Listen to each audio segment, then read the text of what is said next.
So, welcome to the Business Spotlight interview. Today, we're joined with James Robinson from Pace 64. So, how are you today, James? Very well, thank you, David. How are you doing? Excellent. We're all good, thank you. We're all good. Glad some of the wind is over and the sun's starting to come through the windows. So, yeah, feeling a bit better. So, to start us off with, I thought would be a nice way to kick us off if you could just share with us a little bit about what you do, what your service is, what the services your business offers. Sure. So, Pace64 is a marketing communications agency that specializes purely in the motorsport space.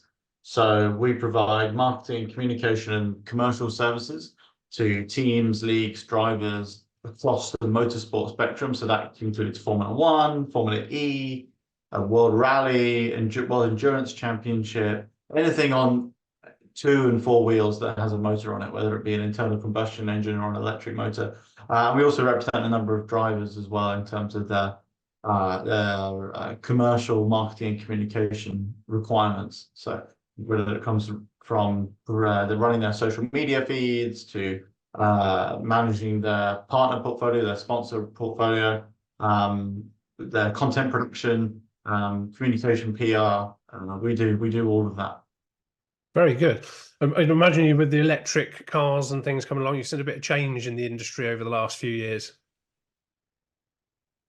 Yeah, it's obviously the automotive industry is at a real tipping point at the moment, and that what's been really interesting is how that's reflected in motorsport. So there was a lot of talk a few years ago about how Formula One with an internal combustion engine might become redundant, and would need to modernize and move into a sort of fully electric powertrain formula like Formula E, for example.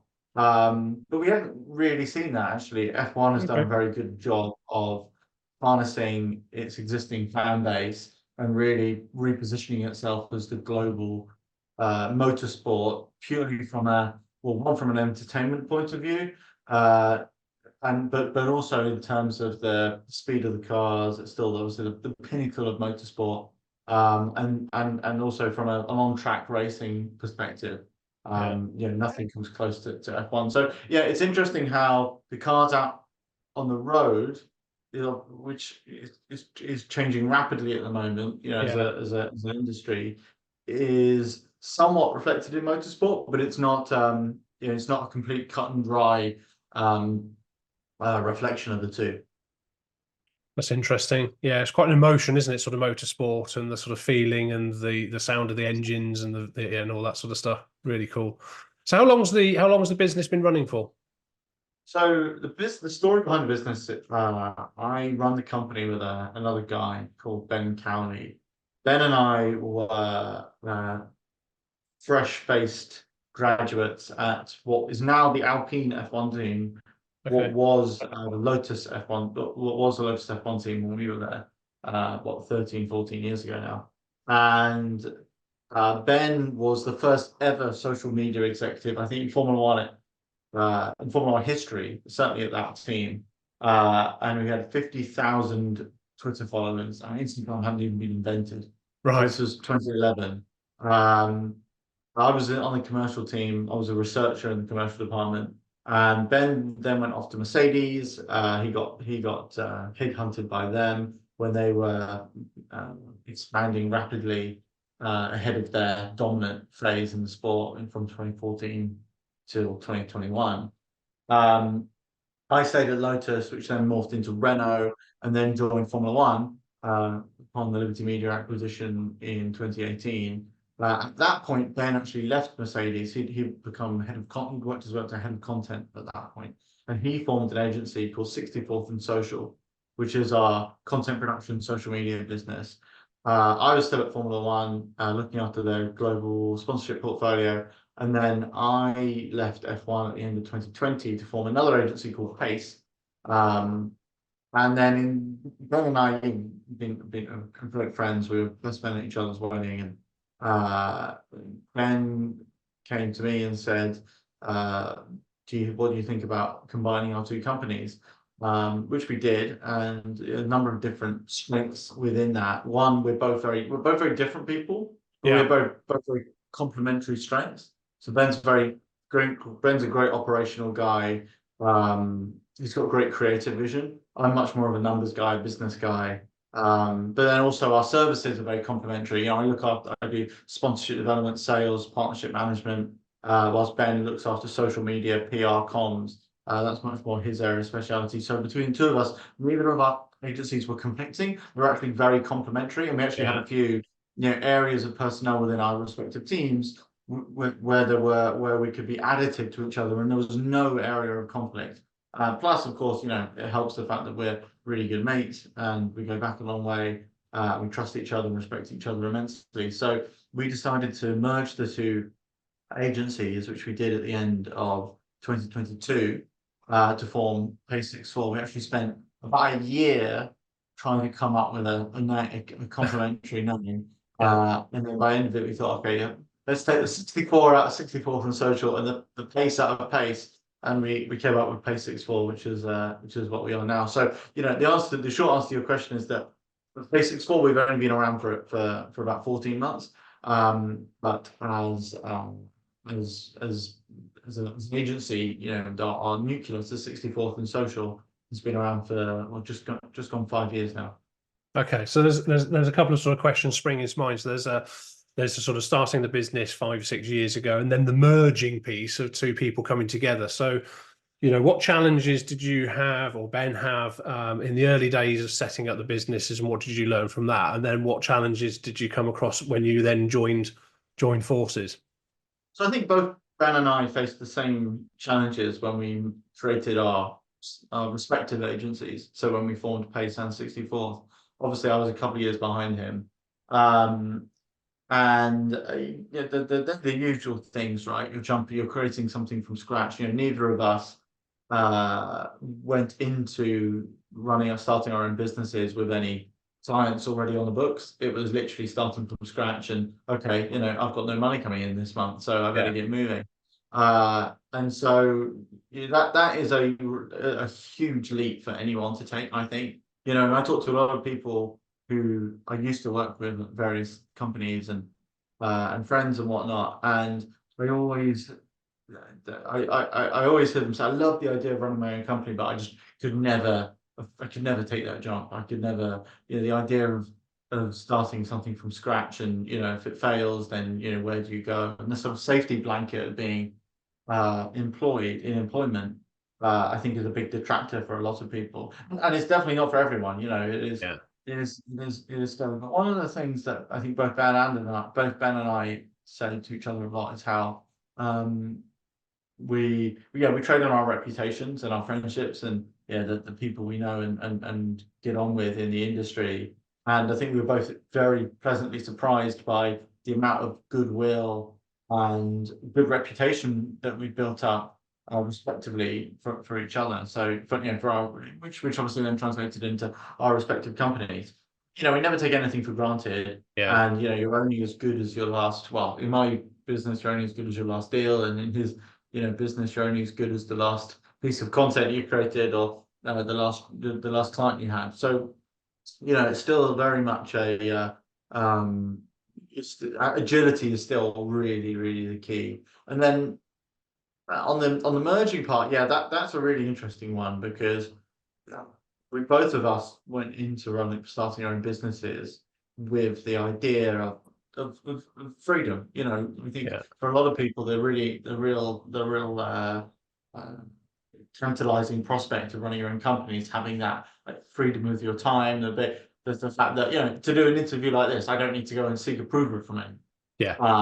You can have full liberty to do what you want with your time, and the time is the key thing. Less so, I think, the financial freedom that running your own business can provide you. And so I think when you merge with another company, you're all of a sudden giving up a lot of that autonomy and that freedom. You're effectively an employee to each other to some extent, and that's a real challenge. And I think a lot of that just comes into culture, how you work together, and whether or not you can give each other enough space to work autonomously, but then also, of course, do the things that the merger is supposed to do, which is obviously be additive in terms of shared skills, resource, and and having that sort of extra sounding board. And touch wood, so far it's all gone very well, Very and good. Very, we're having a good time. very good. I mean, there's quite a few things that's come out of that section there in terms of, sort of hugely mindset, confidence, pivoting, adapting, communication, and things. We'll come back to maybe some of those in a second. If you could go back and sort of start again, is there anything you particularly pick out and do differently? Is there anything you think, right, I wish I'd done that if I could have the opportunity to go back, I'd do it this way instead? In terms of start setting up my own company, you mean? Yeah, I got the journey you've been on in terms of starting out in business and the merging. I don't think there's an awful lot we would do massively differently. We're still relatively in the early stages of it. I think one of the things we probably don't do very well and effectively is sort of our own marketing as a company. There are a lot of, if you work in the motorsport industry, there are a lot of big agencies out there Yeah. that do a lot of things that we do. And I think a lot of people don't know that actually, we're an agency of 42 people. We, have we work with some of the biggest clients in our industry, some of the biggest Formula One teams and drivers and whatnot inside and outside of F1 in the top echelons of motorsport. I think I think we could probably do a better job of self-promotion. But then, the other side of that coin is that I think one of the things that our clients like about us is that we are quite modest, and we don't like to blow our own trumpet too much. Our work and our relationships with our clients are the most important thing to us by far, and that's always making sure that the client is at the center of what you do and never yourself.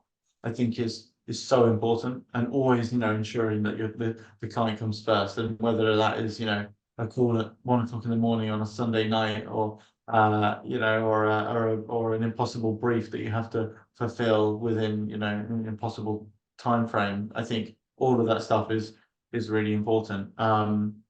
So yeah, it's I think that one's a sort of a double-edged sword. I think one of the things both Ben and I also say to each other is that we kind of wish that we'd got into bed with each other sooner, because the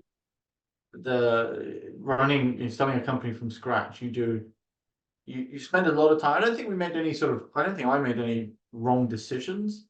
But the time it took to make those decisions was painful, because I didn't know what I was doing in some instances, and I had to go and seek counsel from other people. And when that person's not at the other end of the office or just on the other end of the phone, you have to. I spent a lot of time wandering around the office thinking what the best decision was. Which, if I'd had a guy right there with me, it would have been I could have lent on and got on and just had a sounding board there. I think that would have been beneficial. So I guess the one thing is just moving quicker, doing more stuff quickly. Because I think something we probably would have done better, and I think we probably would have found ourselves in the position we are now, maybe a year or two earlier. But in the grand scheme of things, we don't really have big complaints. Touches a little bit back on that mindset thing again, isn't it? Because like you sort of say, business can be a lonely place, and you sort of play things through in your head. If you haven't got that external sort of support mechanism to talk it through, you can procrastinate and things. And one of the things you mentioned earlier about is taking that leap, and a lot of people don't take the leap, and that's an element of self-sabotage. The capabilities there, it's kind of you talk yourself out of it. So environment, what comes out of these interviews is very much the people around you, the support network, and the sort of contacts you have is really important to growth and speed of growth. And there's a lot of support out there, a lot of resource out there. So what advice would you give to people who are in that sort of earlier stages where they are potentially on their own making decisions? How can they go out and get the support and the confidence that they might need to make decisions a bit quicker, or make different decisions? Yeah, I mean, I think a lot of people talk about mentors in business and how important that is, and that's certainly something that was told to me a lot, and in my experience has really borne out. Having great relationships with people who have been there and done that you could not be undervalued, I don't think. And I'm very lucky in that I've had a couple of phenomenal mentors.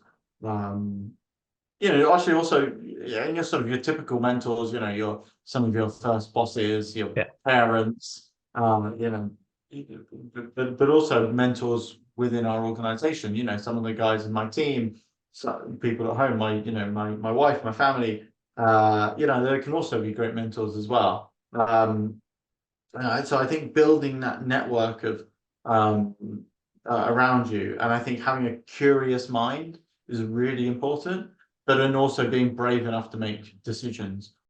So I think it was it Richard Branson that said something along the lines of, if you get given an opportunity to do something and you don't know how to do it, say yes and then worry about, sort of figure it out afterwards, isn't it? It's kind of some of that is act and then figure it out. Absolutely, and Comes and I with a see it. degree of caution, that does. It's kind of, don't say yes to everything, but Yeah, but I see a lot of people. They go to sort of entrepreneur seminars and do those sort of classes, and whilst so they have a huge amount um, of value, um, it's nothing can replace just having yeah. good instincts. Very good. So you mentioned about sort of personal freedom, going into business to get that personal freedom. And obviously running a business with a team, a sizable team, it becomes part of you. It takes a lot of time and effort. How do you balance your personal time with those demands of running a successful business? Yeah, that's the thing. I don't. Okay. My life is my business, and the people who work for me will tell you that. Getting emails at 4 o'clock in the morning from guys who work for me is not uncommon at all. But it's never a chore. Like, I think that's the important thing, is that, like, I absolutely love what I do. Yeah. And I'm never happier than when I'm sat at this desk working like that. And some people might think that's really sad, and maybe it is. But I absolutely love the challenge that every day brings. I love my line of work. I love the people I work with, both within my own team and our clients. Um, so the balancing personal time isn't great. I'm very, very lucky in that I have an incredibly supportive wife and family who totally get that. My partner is just slightly different to me, so he's compartmentalizes. I'm not saying he doesn't have a very supportive wife and family, quite the opposite. But he compartmentalizes much more. Okay. So there's no, it's just, he's sort of more, I'm switching my phone off now, my work phone, and Yeah. I'm not going to be contactable, which is absolutely fine. And think there's no right answer to that question. I think it's important to do whatever's right for you. And he probably gets maybe a lot more done per hour of the day than I do. But it's it can go either way, I guess. Yeah, I'm not a great fan of the sort of the phrase work-life balance. It's kind of more like a sort of um, work-life integration thing. And I think you're right. It's kind of, everybody is different, isn't it? It's what works for you as an individual works for you. It doesn't necessarily have to be a one size fits all. So it's figuring out what is the right formula for you at that time, and your journey will change as your sort of life changes and things like that.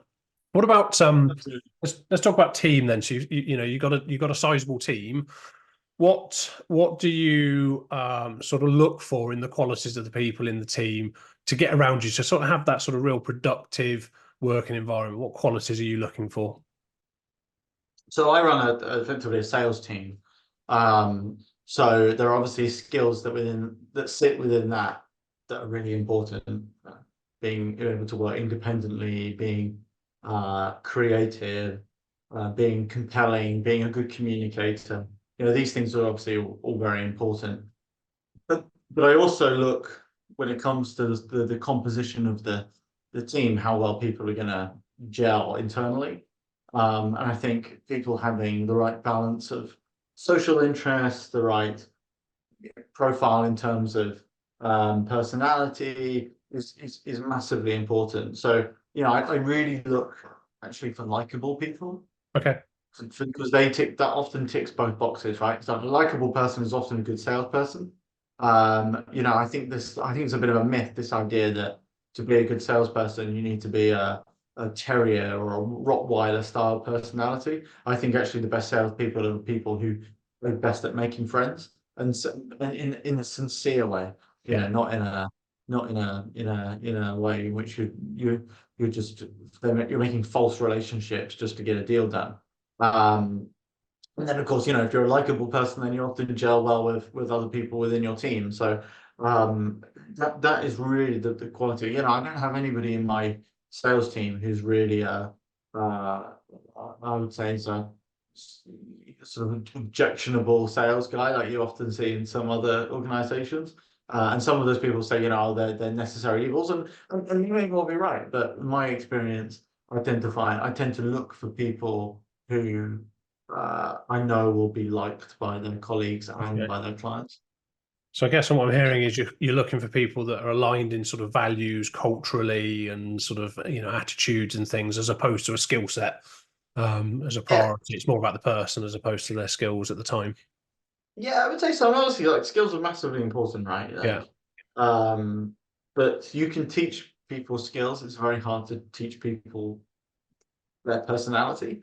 Yeah. Uh, but a lot of it is also a mindset too. Like I look for people who have the right mindset, a mindset whereby they're going to want to um, be involved in an organization like ours. They're going to want to gel and work collaboratively with the rest of the team.